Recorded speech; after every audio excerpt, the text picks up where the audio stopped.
El día de hoy quisiera hablarle a dos personas que han hablado sobre el día de Shabbat y han sacado versículos fuera de contexto para justificar la doctrina satánica de que el día de Dios ahora es el domingo. Y muchos preguntarán por qué tengo que responderle a estas dos personas si los videos que hicieron no fue contra mí. Pero quiero decirle que toda persona que predica la palabra fuera de contexto y la predica mal, predica contra mí y contra mis hermanos, porque la vida espiritual de cada persona depende muchas veces de los predicadores, porque lamentablemente muchos escuchan a otros hombres ciegos que guían a otros ciegos. Que tendremos que nosotros pues discernir si aún es vigente como mandamiento guardarlo. Y la respuesta es no necesariamente. El que lo quiera guardar lo puede hacer. Este hermano dice, el que lo quiera guardar lo puede hacer. O sea que nos valen 2 chicles lo que el Padre nos mandó, la instrucción que el Padre nos dio. A esto solamente se le puede llamar altivez. Lo primero que debemos recordar que todos los pactos de Yahweh son perpetuos. Y la palabra de Yahweh no caduca. Éxodo 31:16. Los hijos de Israel guardarán pues el día de reposo, o sea Shabbat, celebrándolo por todas sus generaciones como pacto perpetuo. Y seguramente me dirán cómo responden todos los religiosos. No, eso era para los judíos. Y yo te digo, no era para los judíos, era para el pueblo de Israel, y el pueblo de Israel tiene 12 tribus. En la casa de Judá, hoy en día solamente habitan 2 tribus. Y la descendencia de los levitas que quedaron en aquel entonces de la dispersión. En Éxodo 28 al 11 podemos ver que lo guardaban los israelitas y también los extranjeros que estaban dentro de sus casas. Éxodo 12:49 nos dice, la misma ley se aplica tanto al nativo como al extranjero que habita entre vosotros. También se justifican diciendo que Yeshua vino a abolir los mandamientos. Pero ¿a quién le debo creer? ¿A ese predicador o a Yeshua que dice, no penséis que he venido a abrogar la ley o los profetas? No he venido a abrogar, sino a cumplir. ¿Por qué los cristianos no guardamos el día sábado? Ahora le pregunto a estos predicadores que viven hablando del arrepentimiento, que no forniquen, que no adulteren, que no idolatren. Pero ellos están faltando también a un mandamiento. 2:10, porque cualquiera que guarda toda la ley, pero tropieza en un punto, sea hecho culpable de todos. Sería muy hipócrita señalar a alguien que está transgrediendo los mandamientos por idolatría, cuando yo mismo estoy transgrediendo el día del Shabbat. Ahora les hago una pregunta a los dos. ¿Saben el significado de la palabra pecado en las Escrituras? Y el significado de la palabra pecado lo encontramos en 1 de Juan 3:4. Todo aquel que comete pecado infringe también la ley, pues el pecado es la infracción de la ley o la infracción de la Torá. Ojo, es el Nuevo Testamento para que no digan que el Antiguo Testamento bla bla bla bla bla bla bla bla bla. Si ustedes niegan el Shabbat como mandamiento, entonces son unos mentirosos, unos hipócritas. El que dice yo le conozco y no guarda sus mandamientos, el tal es un mentiroso y la verdad no está en él. Vamos a suponer que los mandamientos fueron abolidos. Y si eso hubiera sido cierto, entonces el pecado no existiría. ¿De qué me debo arrepentir si no existe el pecado? Porque la Biblia me dice que el pecado es la transgresión de la Torá o de los mandamientos. Pero si ya fueron abolidos, entonces el pecado no existe. No debería yo arrepentirme de nada entonces, porque nada me haría pecar. ¿Qué fue lo que respondió Jesús? Jesús dijo que los sacerdotes son sin culpa cuando profanan el día de reposo. Acabamos de escuchar a este, vamos a escuchar al otro. 6. ¿Cómo entró en la casa de Dios siendo Abiatar sumo sacerdote y comió los panes de la proposición, de los cuales no es lícito comer? Ya escuchamos a los dos, y como primer punto, los sacerdotes trabajaban directamente para Yahweh. Tenían misiones, labores que hacer.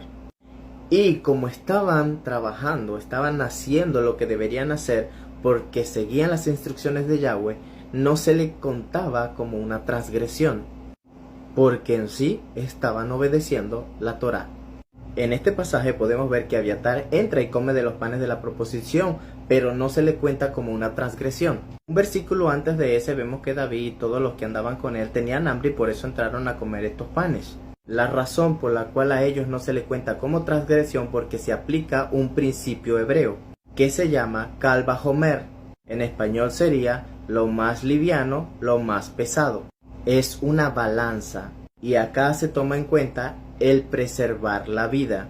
Acá vemos que David y su gente tenían hambre. Si no comían se iban a morir. Entraron y comieron de los panes y por esa razón no se le cuenta como transgresión porque si no comían morían. Aparte ellos trabajaban para Yahweh. Estaban haciendo lo que el Padre quería que hicieran. Y simplemente comieron de los panes porque si no comían morían. Preservaron sus vidas. Por eso no se le cuenta como transgresión. Lo mismo sucede con los apóstoles cuando recogen espigas. Ellos venían de camino y no tenían que comer, solamente recogieron, no cosecharon.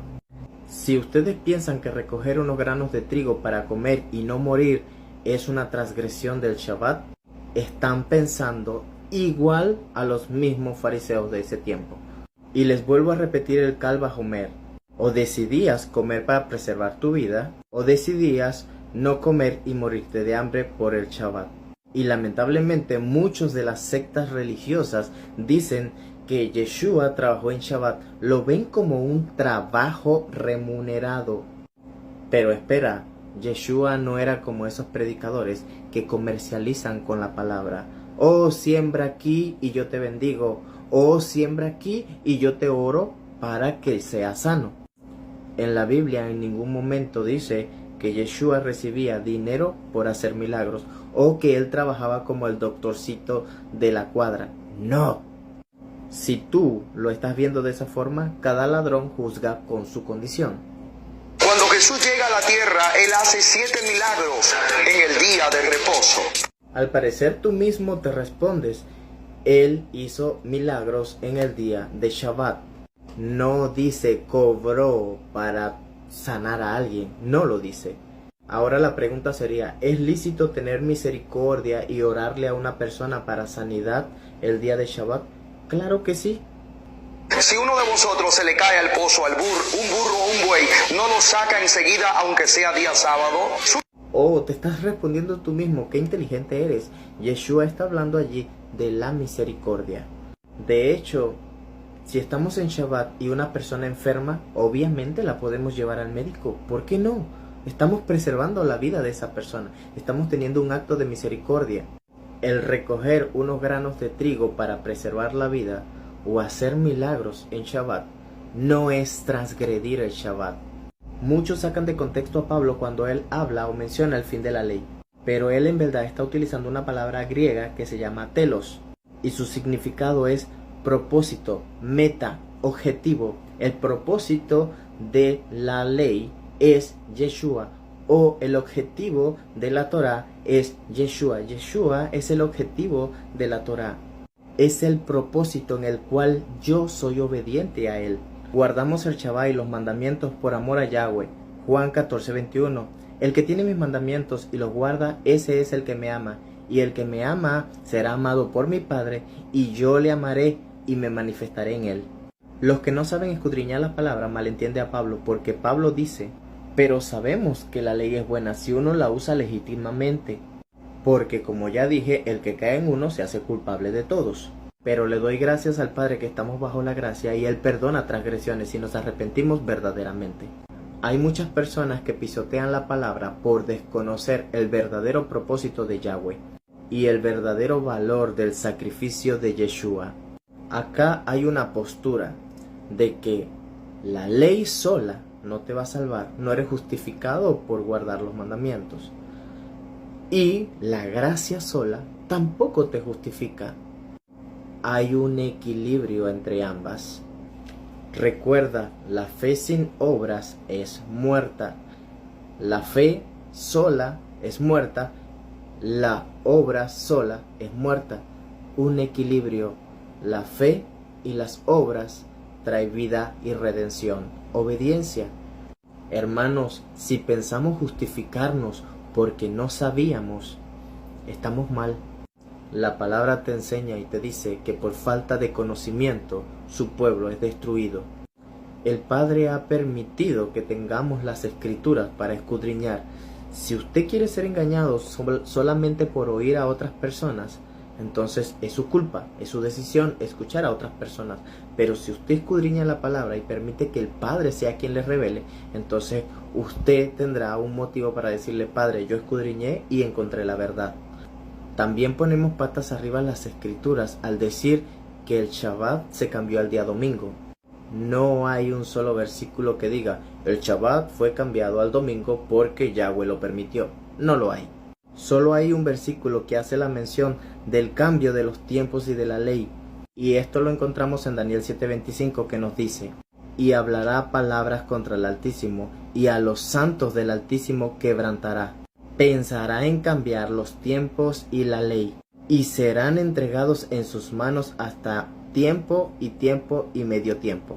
Este versículo fue una profecía de Daniel, la cual se cumple con el emperador Constantino, quien cambió el día de Shabbat al día domingo como homenaje al dios Sol. Las religiones que guardan el día domingo, entre comillas, para guardarlo hacia Dios, están guardando el día de su madre, la Iglesia Católica, porque todas esas denominaciones salieron de la gran ramera. O sea, ustedes serían las rameritas. Les invito a salir de todas esas mentiras, ya que la palabra nos enseña que el Shabbat es una señal entre el Padre y nosotros. En Isaías también nos dice que es una delicia. Recuerda, el Shabbat es el único día bíblico que Yahweh le colocó nombre, día de reposo. Es el único día que Él consagró santo, Kadosh, santificó. Es tan grande que Yeshua es nuestro Shabbat. Ahora te pregunto, ¿tú te quieres perder de eso?